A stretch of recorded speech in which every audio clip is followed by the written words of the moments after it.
Hello நமஸ்காரம். இன்றைக்கி மடிப்பாக்கம் சுந்தரி மேமேத்து கிச்சனில் எல்லாருக்கும் பிடிச்ச ஆப்பம் எப்படி பண்ணலாம் அப்படிங்கிறத பார்ப்போம். இப்போ ஆப்பம் செய்கிறதுக்கு மாவு ரெடி பண்ணிக்கலாம். நம்ம இட்லி அரிசி 1 டம்ளரும் நம்ம சாப்பாட்டுக்கு போடுற பச்சரிசி 1 டம்ளர் போட்டுக்கலாம். இது கூடவே ஊற வைக்கிறதுக்கு ஒரு 1/4 டம்ளர் அளவுக்கு உளுந்து எடுத்துக்கலாம். இந்த ஸ்பூனால் 1 ஸ்பூன் அளவுக்கு வெந்தயம்.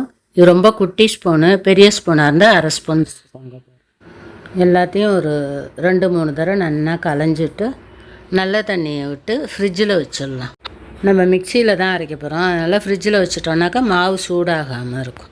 நல்லா 2-3 தடவை களைஞ்சிட்டு இப்போ நல்ல தண்ணியை விட்டு ஒரு 6 மணி நேரத்துக்கு ஊற வச்சிடலாம். தட்டை போட்டு மூடி வச்சிடலாம், ஃப்ரிட்ஜில் வச்சிடலாம். இது இப்போ 6 மணி நேரம் நல்லா ஊறிடுத்து ஃப்ரிட்ஜிலேருந்து எடுத்துட்டு மிக்சி ஜாரை நல்லா அலம்பிட்டு இதை போட்டு நல்லா நைஸாக அரைச்சிக்கலாம். வழவழன்னு ஒரே அடியாக போடாமல் ஒரு 2 தடவையாக போட்டு அரைச்சிக்கலாம். அதில் கொஞ்சமாக ஒரு 1/2 டம்ளர் அளவுக்கு தண்ணியை விட்டுட்டு அரைச்சிக்கலாம். இதில் ஒரு டேபிள் ஸ்பூன் அளவுக்கு தேங்காய் துருவல் போட்டுக்கலாம்.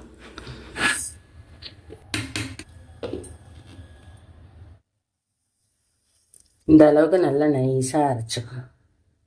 அப்போ தான் ஆப்பம் நல்லா வரும், சாஃப்டாக. இழக்கோலத்துக்கு அரைக்கிற மாதிரி அரைச்சிக்கலாம். இப்போ அரைச்ச மாவு ஒரு பாத்திரத்தில் மாற்றின்ட்டு அடுத்த ரவுண்டு மிக்சியில் இதே மாதிரி அரிசியை போட்டுட்டு 1 ஸ்பூன் தேங்காயை போட்டுட்டு இது போலவே நல்லா நைஸாக அரைச்சிட்டு அந்த மாவோடையே விட்டுடலாம். இப்போ ஒரு 1/2 டம்ளர் அளவுக்கு தண்ணியை எடுத்துகிட்டு அந்த மிக்சியில் ஒட்டின்னு இருக்கிற மாவு எல்லாத்தையும் அந்த தண்ணியை விட்டு நல்லா குலுக்கி இந்த மாவோடையை விட்டு கலந்துக்கலாம்.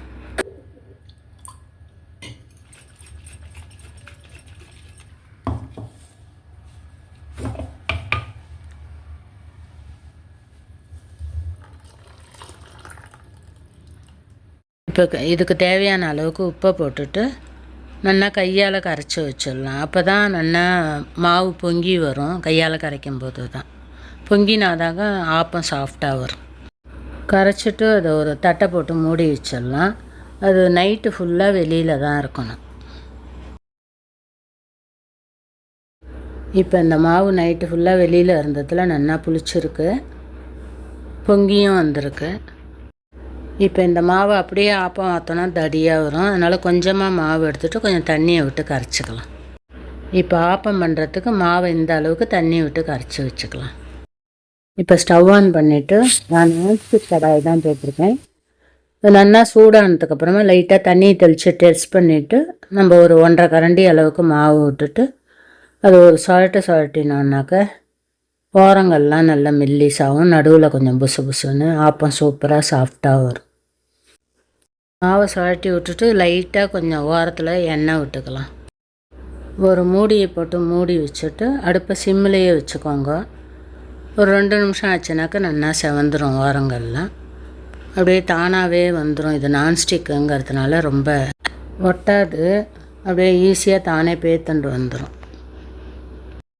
இதுபோல் ஆப்பத்தில் ஹோல்ஸ் இருந்தால் தான் நல்லா சாஃப்டாக இருக்கும்.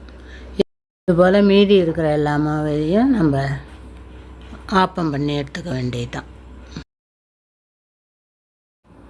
ஆப்பம் தேங்காய் பால் பிடிக்காதவா யாருமே இருக்க மாட்டா.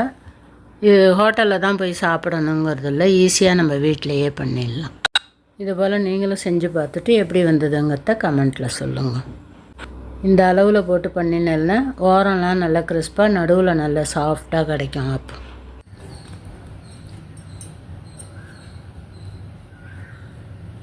நல்ல ஸ்பாஞ்சியாக ஆப்பம் சாஃப்டாக வந்திருக்கு. இதுக்கு தேங்காய் பால் எடுத்து வச்சுருக்கேன். நீங்கள் ஒயிட் சுகரோ இல்லை நாட்டு சர்க்கரையோ கூட போட்டுக்கலாம்.